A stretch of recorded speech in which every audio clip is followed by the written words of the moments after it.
Srikar, right? So you guys always say that all film is subjective, and it's true, but is acting subjective? Well, actually, yeah, it is. I mean, there's certain skills sets you need to bring, but then it all becomes a part of, can you convince somebody you've become that person? And you can come in here and do a performance, and you can convince me, and you can convince Christian, but for whatever reason, it didn't convince Schnepp. So yeah, there's a part. It's art, and art. Look, I say this all the time. Art is subjective, yes, but by subjective I mean you can't measure it unless you have something you can take a tape measure to or quantifiably measure. Then that means it becomes a matter of opinion and becomes a part of the subjective expression. So yeah, acting is absolutely subjective. Can you act in a certain way to appeal to the broadest group of people? Yes. And some others can't, but yeah, it is absolutely subjective. Or Schnepp, do you see it any other way? No, I totally agree. I mean, we were actually, it's funny, before we even started the show, we were talking about a certain film, and these guys liked the performances, and I didn't. And it's just, you know, how we reacted to the film. It has nothing to do with the actors or actresses we were talking about. We all think they're great. It's just that particular performance maybe didn't gel with me. It gelled with these guys. So well, yeah, it's completely subjective. I was having a conversation with my father-in-law, who was a professor at USC in theater for 30 years. That's what he did. It was teach acting. He and I were going back and forth about Bradley Cooper in American Sniper. There were certain things that he saw in from his experiences in life that Bradley Cooper didn't convince him that he was that character. As to me, blew me away. So it's also life experiences, ways you see things that maybe transpire, like a character on film or an acting performance, and you see and go, oh yeah, I resonate with that. Right. As where someone else goes, that seems fake to me. Or what you bring to the table. Absolutely. I had a very similar conversation with Holly's dad about Whiplash, where he didn't think that J.K. Simmons' character was realistic.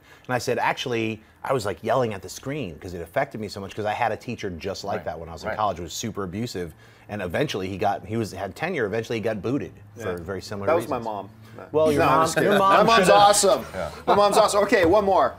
Josiah Ward writes, how long do you wait before putting a recent movie on your top 10, 20, or 50 list? I'm thinking about Whiplash. It's difficult because sometimes I'll come out of a movie and I'll want to go, that was the best action, horror, comedy, whatever you name it, I have ever seen. But I know I got to sit back, take a breath, and let it settle, let it resonate a little bit, and then I go 6 months for me. For me, it's usually about 6 months. Like, I might start talking right away because I came out of Avengers and I'm like, look, I'm not going to crown it right yet, but that is one of the, if not the best comic book movie I've ever seen. I may not make my official list today and put it there. Maybe wait a few months. But yeah, for me, maybe about 6 months. What do you guys think? I just give it around the 6 month period too, because that's when it comes out on Blu-ray, and then I watch it again. For example, Wolf of Wall Street. When I was blown away by the movie when I saw it, but I'm like, I'm gonna wait because I want to see if I have the same experience, and I did when I watched it the second time, and it's in my top for sure. And that took about 5-6 months to get on Blu-ray. Yeah, I mean, it gets difficult during these award seasons because then you're like watching a film and you literally have to decide in your own mind, like, is this worthy of the top, you know, not only top 10, but which one am I going to vote for? You know, I mean, using Whiplash as an example, I hadn't seen it up until about 3 weeks ago, and then it blew me away. So it wasn't even in my top 10. I was like, oh, I heard about that drumming movie. Everyone keeps telling me about J.K. Simmons, whatever. And then it really affected me. I thought it was incredible. So, hey, everyone, if you liked this video, click that thumbs up button and make sure to subscribe to our AMC Movie News YouTube channel. It's free and helps you stay up to date with all the latest movie news, as well as our daily AMC movie talk show. Also, make sure that you follow us on Facebook and Twitter to stay up to date with all of our special promotions, contests, and prize giveaways.